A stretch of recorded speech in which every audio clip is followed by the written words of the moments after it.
देखिए बेटा, एथनिक और language ties United Mongol people, but the church resources mean that their society was divided into patrilineal lineages. यहाँ पे बताया गया है कि नृजातीय वंश और भाषाई आधार पर मंगोल कबीले या मंगोल लोग आपस में एक दूसरे से जुड़े हुए थे, एकता के सूत्र में बंधे हुए थे। लेकिन यहाँ पर संसाधनों की बहुत ज्यादा कमी थी और उसके अलावा यहाँ पर पितृसत्तात्मक समाज जो कि समाज के अंदर पाया जाता था, यानी पुरुष प्रधान समाज की परंपराएं यहाँ पर चली हुई थी। The richer families were larger, बड़े परिवार जो होते थे वो धनवान होते थे, यानी धनवान परिवार काफी विशाल होते थे, ऐसे कह सकते हैं। पजेस्ड मोर एनिमल्स, वे ज्यादा संख्या में पशु रखते थे। एंड पास्चर लैंड्स, और चरागाह भूमि भी रखते थे। दे देयरफॉर, बेटा पेज नंबर जतिन फलसवाल पेज नंबर 109 पे सेकंड पैराग्राफ पढ़ा रहे हैं, तीसरी लाइन से। दे देयरफॉर हैड मैनी फॉलोअर्स, इसलिए उनके बहुत से अनुयायी होते थे। And were more influential in local politics, और स्थानीय राजनीति में ये लोग बहुत ही ज्यादा प्रभावशाली भी होते थे। पीरियोडिक नेचुरल कैलामिटीज, समय समय पर आने वाली प्राकृतिक आपदाएं, either unusually harsh and cold winters when game and stored provisions ran out or dropped which passed the grasslands। यहाँ पे बताया गया है कि अनयूजुअली, बहुत ही असामयिक तरीके से, बहुत ही ज्यादा मात्रा में बहुत ज्यादा गर्मी, बहुत ज्यादा ठंड यहाँ पे देखने को मिलती थी। खास तौर पे यहाँ पे ठंड ज्यादा होती थी। गर्मियों का मौसम था वो इतना खतरनाक नहीं था, बहुत कम अवधि के लिए होता था, मात्र 2 या 3 महीने की यहाँ पर गर्मी होती थी। और यहाँ पर बताया गया है कि सूखा बहुत ज्यादा पड़ता था, जिसकी वजह से चरागाह सूख जाते थे। Would force families to forage further afield leading to conflict over pastures land, और इसलिए चरागाह वाली भूमि पर विभिन्न परिवारों के बीच झगड़े होते रहते थे। And predatory raids in search of livestocks, और जानवरों पर ज्यादा से ज्यादा हक जताने के लिए लूट मचा देते थे। Groups of families would occasionally ally for offensive and defensive purposes around richer and more powerful lineages। अपने से अधिक शक्तिशाली और अपने से अधिक पावरफुल, यानी आर्थिक रूप से संपन्न कबीलों के साथ ये लोग अपने संबंध स्थापित कर लेते थे, परिवार से गठबंधन बना लेते थे। किस लिए? क्योंकि उस समय पर उनके युद्ध में या लड़ाई में काम आ सके। Bearing the few exceptional, these confederacies were usually small and short-lived। कुछ अपवादों को छोड़ करके कुछ ही इनमें से ऐसे थे जो अपवाद ज्यादा लंबे समय तक इस तरह के संगठन चले हों, लेकिन जो इस तरह के संगठन बने थे वो कुछ छोटी अवधि के लिए ही चल पाते थे, ज्यादा लंबे समय तक इस तरह के संगठन नहीं रह सकते थे। The size of Genghis Khan's confederation of Mongol and Turkish tribes were perhaps matched in size and only by that which had been stitched together in 5th century by Attila। यहाँ चंगेज खान के बारे में बताया गया। Genghis Khan का जो इस तरह का संगठन था या इस तरह की संघ जो इकाई थी, वह मंगोल और तुर्क दोनों कबीलों से मिलाकर के बनाया गया था, और इनके बाकी अन्य जितने भी कबीले थे उनमें से सबसे बड़ा कबीला इनका था, ज्यादा शक्तिशाली था। और इसके अंदर 5वीं सदी में अट्टिला ने इसके बारे में जानकारी प्रदान की है। Unlike Attila, however, Genghis Khan's political system was far more durable and survived its founder। इसका मीनिंग देखिएगा,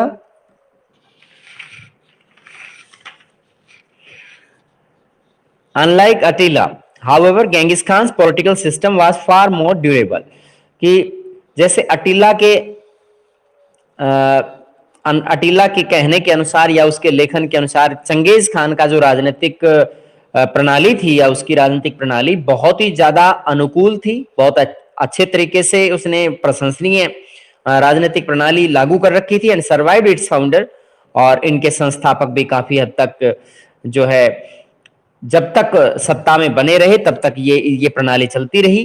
and it was stable enough to counter larger armies with superior equipment in China, और ये लोग ज्यादा संख्या में आर्मी यानी सेना रखते थे, और ये चाइना के अंदर विभिन्न प्रकार के उपकरण भी प्राप्त करते थे।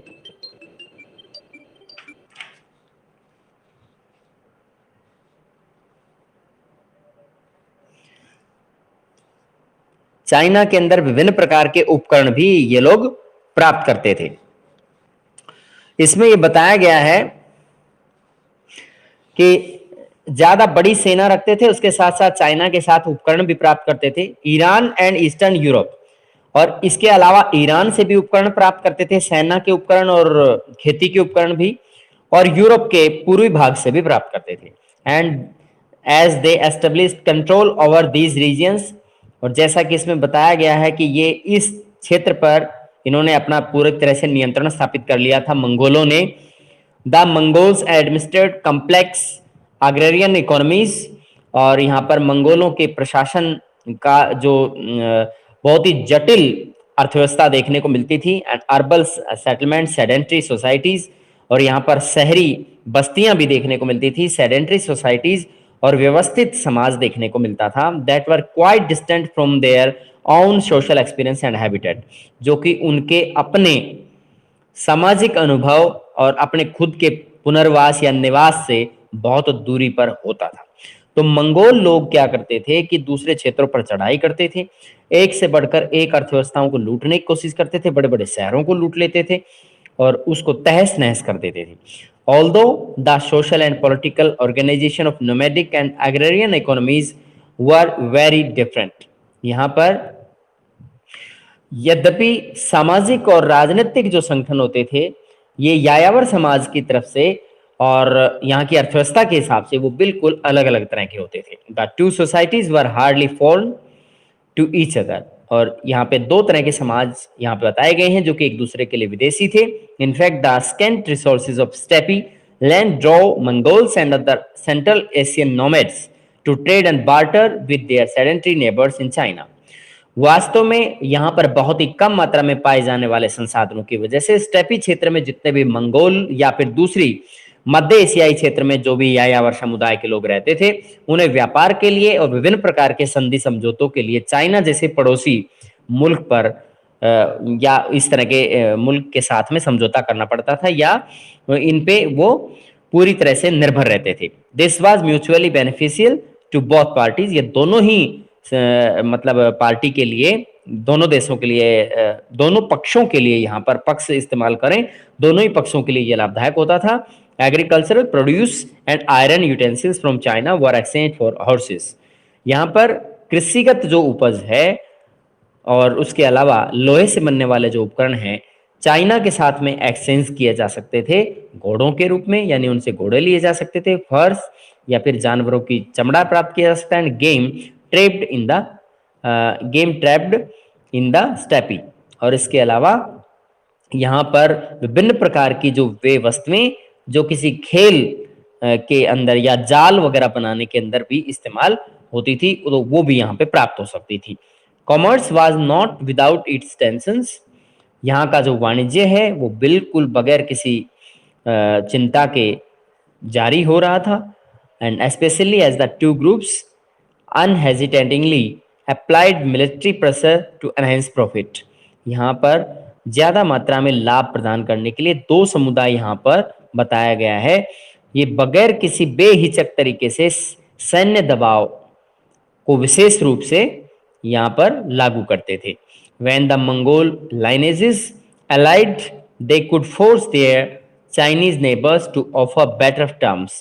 मंगोल जो पितृसत्तात्मक वंश था या इस तरह के जो राजवंश थे वो संधि समझौते करते थे और अपने पड़ोसी जो कि चाइना के अंदर जितने भी राजवंश वहाँ पे शासन कर रहे थे उनके साथ में टू ऑफर बेटर टर्म्स, तो उनके साथ में शर्तें और समझौते ये लोग करते रहते थे। Sometime discarded in favour of outright plunder, और कभी कभी ये उसको उस क्षेत्र को तहस नहस भी कर देते थे, लूट मचा लेते थे। This relationship would alter when the Mongol were in disarray, ये इस तरह के जो समझौता है या इस तरह के जो संबंध है तभी ठीक माने जाते थे जब मंगोल लाभ में हो। And Chinese would then confidently assert their influence in the steppe, और धीरे धीरे करके स्टेपी क्षेत्र के अंदर चाइना का धीरे धीरे प्रभाव जो है बढ़ने लगा। And these frontier wars were more debilitating to settle society, और यहाँ पर जो व्यवस्थित समाज है उसके लिए इन्होंने अपने सीमाओं को बढ़ाने के लिए दोनों ही क्षेत्रों ने, एक तरफ से चाइना और दूसरी तरफ से मंगोल, तो इन्होंने दोनों ही ने अपने अपने क्षेत्र बढ़ाने के लिए, अपनी सीमाएं बढ़ाने के लिए कार्य किया। And they dislocated dislocated agriculture and plundered cities, और उन्होंने खेती का को तहस नहस कर दिया, उसे नुकसान पहुंचाया, और यहाँ पर शहरों को भी रौंद डाला।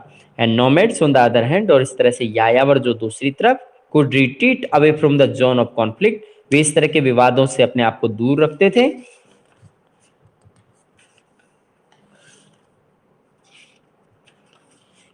कॉन्फ्लिक्ट विद मार्जिनल लॉसेस, और बहुत ही कम मात्रा में उनको नुकसान होता था। Throughout its history China suffered extensively for nomads illustration intrusion and different regimes. अलग अलग राजवंशों के दौरान और यायावर आक्रमणों के दौरान चाइना को बहुत ही ज्यादा मात्रा में व्यापक तरीके से नुकसान हुआ। Even as early as the 8th century, जैसे कि 8वीं सदी में भी किया गया था। Built fortification to protect their subject, इन्होंने किलेबंदी का काम अपने राज्य क्षेत्र की सुरक्षा के लिए किया। Starting from the 3rd century, these fortifications started to be integrated into a common defensive outwork known today as the Great Wall of China, a dramatic visual testament to the disturbance and fear perpetrated by nomadic raids on the agrarian society of North China। यहाँ पर ये बताया गया है कि China के अंदर समाज पर बार बार अटैक हो रहा था। उसकी सुरक्षा के लिए यहाँ के राजवंशों ने ग्रेट वॉल ऑफ चाइना का निर्माण किया, जो कि डिफेंसिव तरीके से, रक्षात्मक दृष्टि से बहुत ही ज़्यादा लाभदायक सिद्ध हुई। और इसकी वजह से यानी आक्रमण की जो दर है, बाहरी प्रदेशों का जो आक्रमण है, वो काफ़ी हद तक कम हो गया था। तो ये चीज़ इसमें बताई गई है। यहाँ आप चित्र में देख सकते हैं ग्रेट वॉल ऑफ चाइना दिखाई गई है, जो कि पर्वतों के ऊपर भी आप देख पा रहे होंगे कितनी चौड़ी दीवार बना रखी है ग्रेट वॉल ऑफ चाइना। इसकी मंगोल की दिशा से, मंगोलों की दिशा से बहुत बार आक्रमण हुआ, उस आक्रमण को रोकने के लिए ऐसा किया गया है। अब आता है career of Genghis Khan.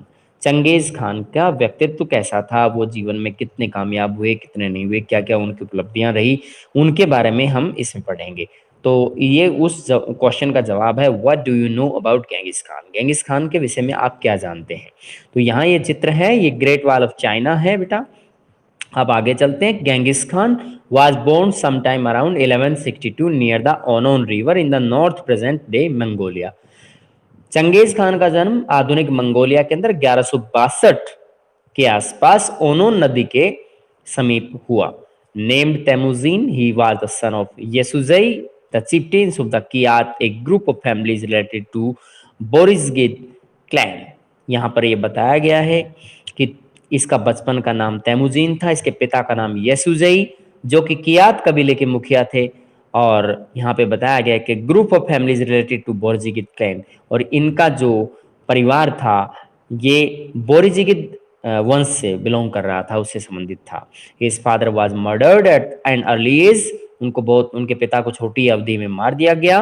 And his mother and Oelun eke raised Temujin, यहाँ बताया गया उनकी माताजी जिनका नाम था ओलुनिके, उन्होंने तेमुजीन को पाला पोसा बड़ा किया। And his brothers and step brothers in great hardship, बड़ी मुश्किलों से उनके भाइयों को, और जो उनके स्टेप ब्रदर्स होते हैं, जो चाचा ताऊ के, यानी जो सगे ब्रदर नहीं होते, तो इस तरह के जो भी भाई होते हैं उनका भी लालन पालन उनकी माताजी ने किया। And following decade was full of reversals, और आगे आने वाले जो दशक हैं बहुत ही बड़े बदलाव और नुकसान लेकर आए। तेमुजीन वाज कैप्चर्ड, तेमुजीन को गिरफ्तार कर लिया गया। एंड एनस्लेव्ड, और उसे दास बना लिया गया। And soon after his marriage his wife Borte was kidnapped, और उसकी शादी के तुरंत बाद उसकी पत्नी बोर्टे को अभी अपहरण कर लिया गया। And he had to fight to recover her, और उसे छुड़ाने के लिए युद्ध करना पड़ा। During this years of hardship he also managed to make important friends, और इस तरह के कठिन परिस्थितियों के अंदर उसने अपने कुछ मित्र बनाए। The young Bogurchu was his first ally and remained a trusted friend, और उसका युवा, उससे आयु में थोड़ा छोटा था, बोगुर्चू नाम का एक उसका दोस्त था, और वह उसका एक विश्वास पात्र दोस्त ये था। इसके बाद आगे बता रखा है, रिमेन्ड ए ट्रस्टेड फ्रेंड जम्मू का, एक जम्मू का नाम का व्यक्ति भी था। His blood brother anda was another, और जिसका जमुका जो कि उसका उसका अपना सगा भाई था, जिसे आंडा के नाम से जानते थे, ये उसका दूसरा दोस्त था। यानी दो व्यक्ति यहाँ पे दोस्त उनके पता चल रहे हैं, एक बोगरचू और एक Jamuka. Temujin also restored old alliances with the ruler of कैरियट्स।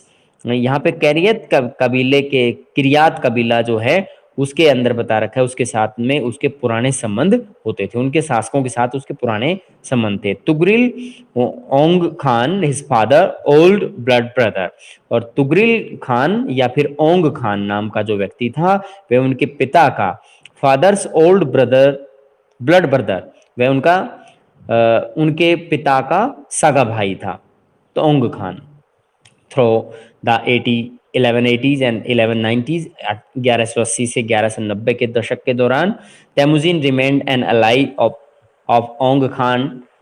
तैमुजीन ने क्या किया, ओंग खान के साथ में अपना समझौता किया and use the alliance to defeat powerful adversaries like Jamuka and his old friend who had become a hostile foe. और यहाँ ये बताया गया है कि जिस तरह से जमुका पहले उसका दोस्त था, अब जमुका उसका दुश्मन बन चुका था, और इस तरह के दुश्मनों को हराने के लिए उसने इस तरह के समझौते से जो दोस्ती की थी, ओंग खान की जो मदद प्राप्त की थी, उससे उसे लाभ मिला, उसने उन्हें हरा दिया। It was after defeating him, उस जमुका को हराने के बाद Temujin felt confident enough to move against other tribes. Temujin को विश्वास हो गया वह दूसरे कबीलों के खिलाफ भी इस तरह की कार्रवाई कर सकता था।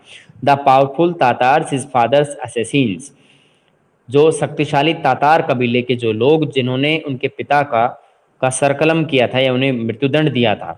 The Kereits and Ong Khan himself in 1203, और यहाँ पर किरियात कबीले पर, तातार पर और ओंग खान जो कि 1203 ईस्वी के अंदर इसने इन पर कार्रवाइयाँ की। The final defeat of Naiman people and the powerful Jamuka in 1206, और धीरे धीरे करके 1206 तक इसने नाइमन पीपल और जमुका जो कि एक बहुत ही ज़्यादा शक्तिशाली था उसको भी इन्होंने हरा दिया।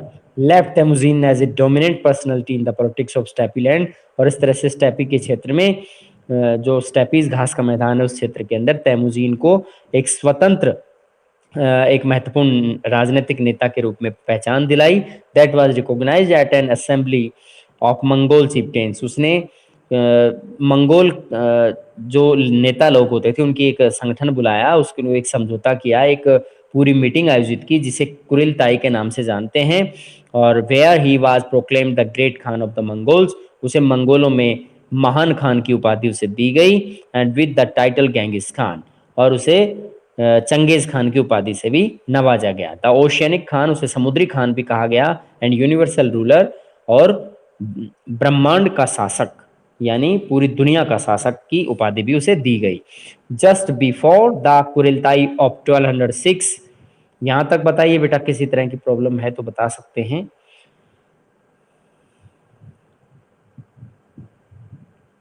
और आगे चलते हैं, देखिए बेटा,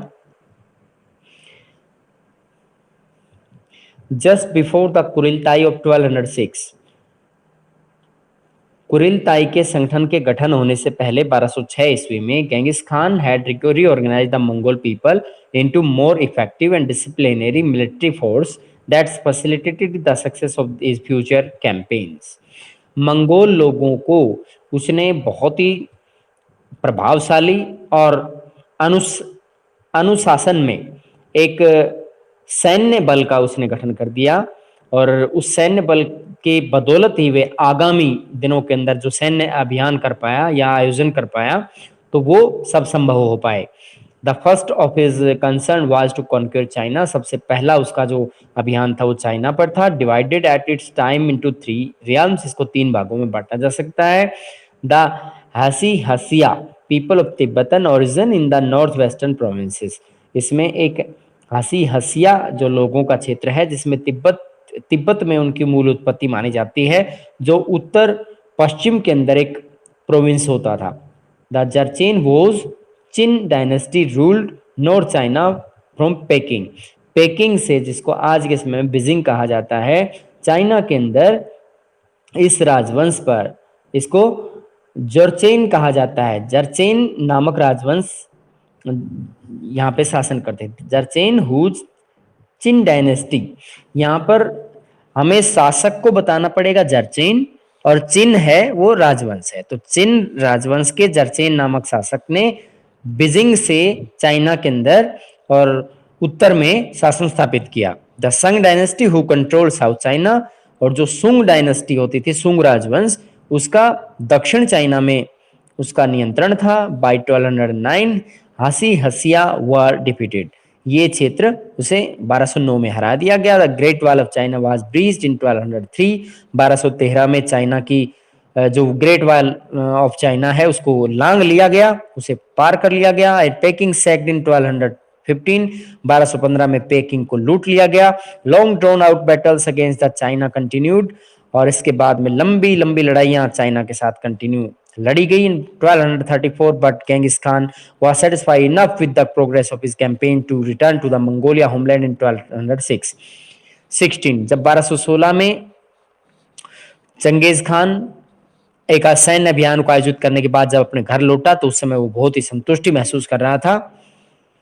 and leave the military affairs of the region to his subordinates, और उसने अपने सैन्य मामलों का जो भी सैन्य मामले जो भी थे उस क्षेत्र से संबंधित उसने अपने अपने से अधीनस्थ कर्मचारियों को प्रदान कर दिए।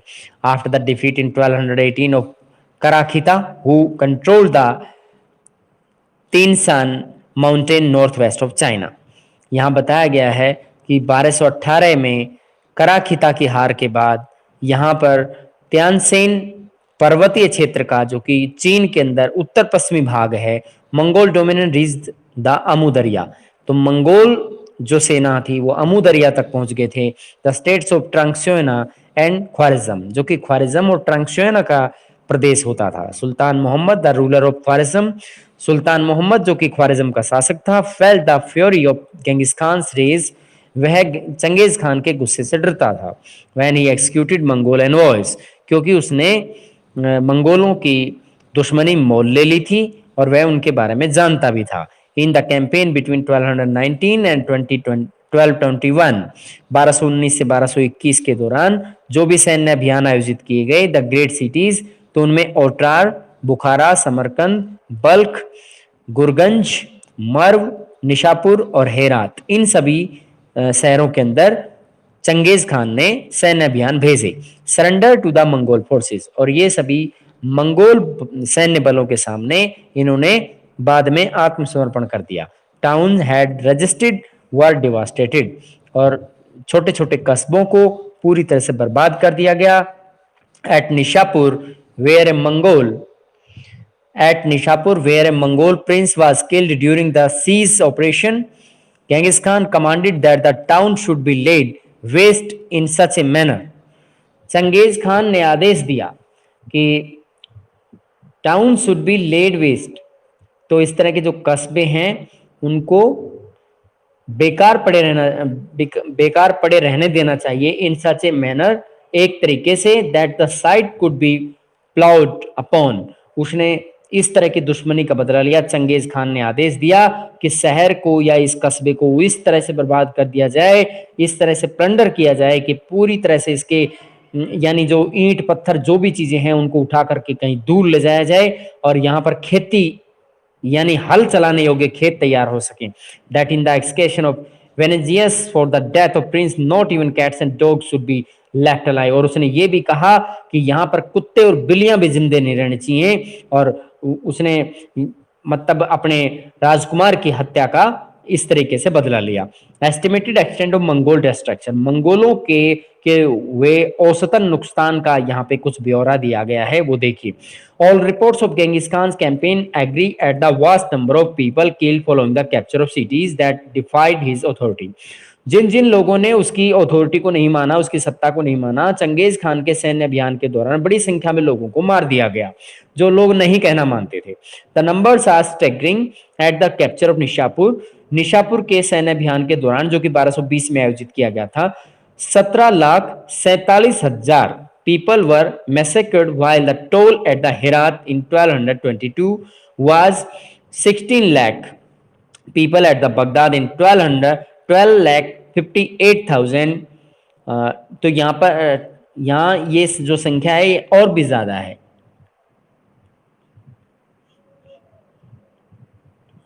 तो इसमें इतनी संख्या में आपके सामने ये लोग मारे गए हैं, जो कि बहुत बड़ी संख्या है। स्मॉलर टाउन सफर्ड प्रोपोर्शनलिटी, यहाँ पर छोटे छोटे कस्बों को भी मतलब यहाँ पर आनुपातिक तरीके से बर्बाद किया गया। जैसे कि नासा शहर था, उसमें 17,000 लोग मारे गए। बेहाद बेहाक जो शहर है उसके अंदर बेहाक डिस्ट्रिक्ट 70,000, उसमें 17,000 लोग मारे गए। एट टुन इन द कोहिस्तान प्रोविंस के अंदर 12,000 इंडिविजुअल्स वर एग्जीक्यूटेड, उनको मतलब मृत्युदंड दिया गया।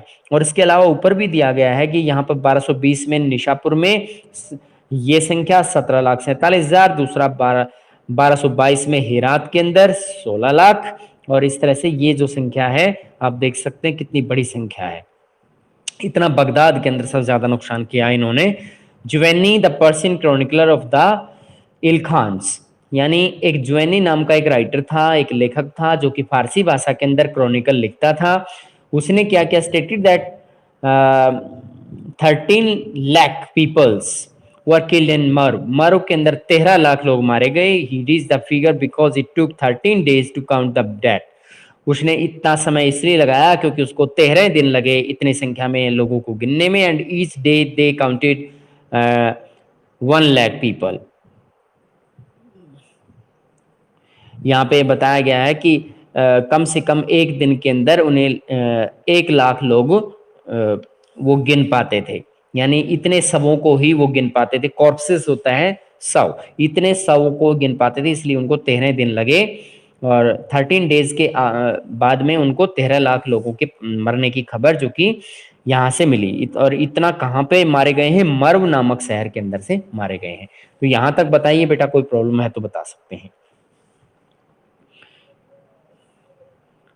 ये कुछ बच्चे अभी क्लास लीव कर जाते हैं, ये बहुत गलत बात है।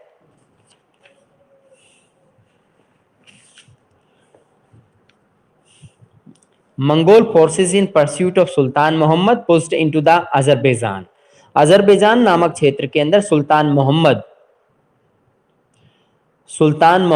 Mongol forces in pursuit of, यानी मंगोल सेनाएं जो हैं सुल्तान मोहम्मद के समर्थन में ये अजरबैजान तक पहुंच गई। Defeated Russian forces at the Crimea, उन्होंने क्रीमिया के युद्ध के अंदर रूसी सेनाओं को भी हरा दिया। एंड सर्कल्ड द कैस्पियन सी, और पूरी तरीके से कैस्पियन सागर के आसपास के क्षेत्र को भी जीत लिया। Another wing followed the sultan son, और जो दूसरी इसका अभियान था, दूसरी जो समूह था, उसने सुल्तान के जो बेटे का पीछा किया, जलालुद्दीन इनटू अफगानिस्तान होते हुए and the Sindh province, Sindh तक के क्षेत्र में। At the banks of Indus Genghis Khan considered returning to Mongolia, और यहाँ पर सिंधु नदी के किनारे पर चंगेज खान ने निर्णय लिया कि वह मंगोल अब वो वापस लौटना है। Through north India and Assam, और वह उत्तरी भारत से और असम के रास्ते से वापस जाना चाहता था।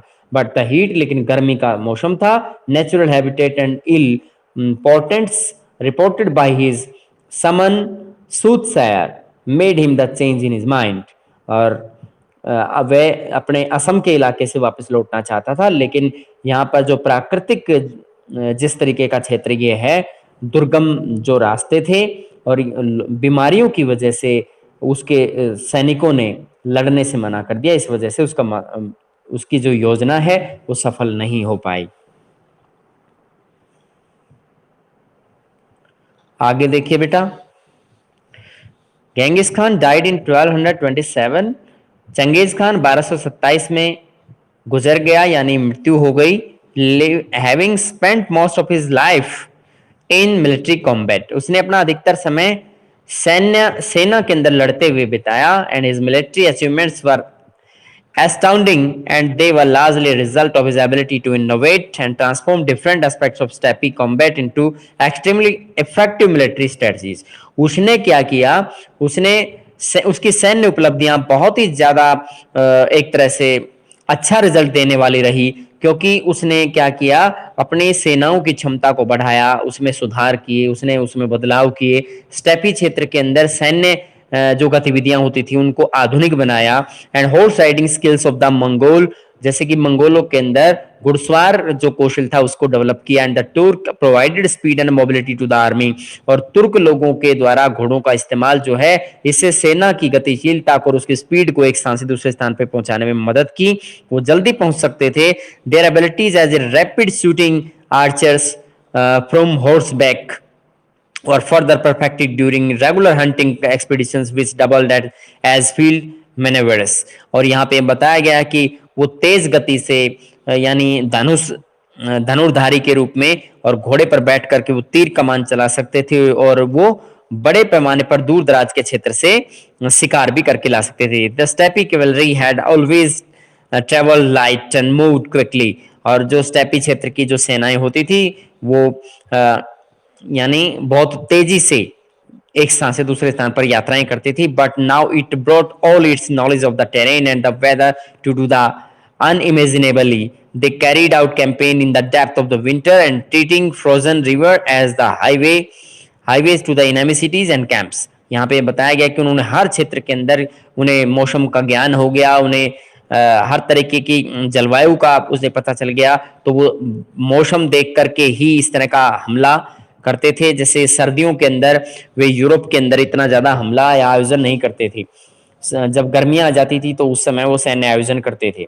तो इस तरह से treating war conventionally as a loss against fortified encampment by the Genghis Khan learned the importance of the siege engines and the Nepta bombardment very quickly। और धीरे धीरे करके चंगेज खान को एहसास हो गया कि यहाँ पर ये जो सीज इंजिन्स के बारे में बताया गया है या बॉम्बार्डमेंट के बारे में बताया गया है कि जो बम वगैरह डाले जाते हैं, बम बनाए जाते हैं, और जो अभियांत्रिकी कौशल होता है सेना का वो बहुत काम की चीज होती है।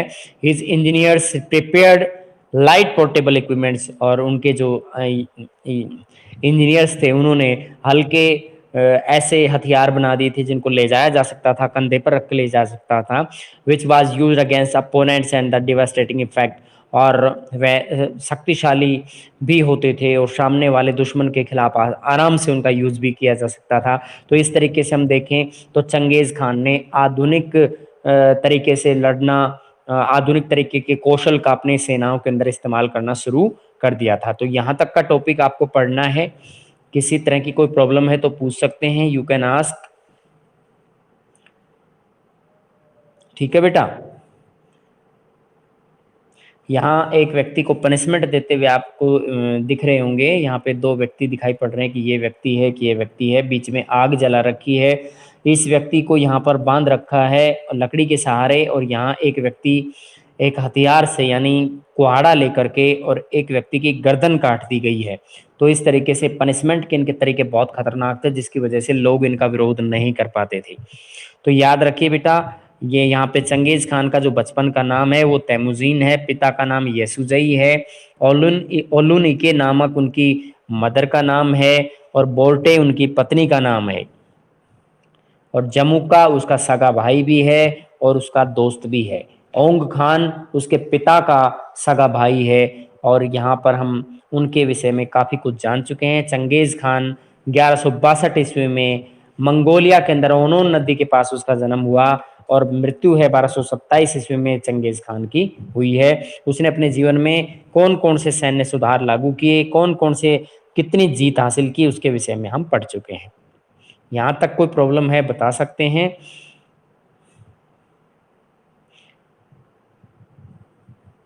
You can leave now.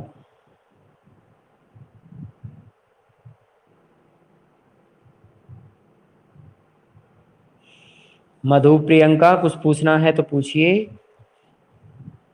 Okay बेटा।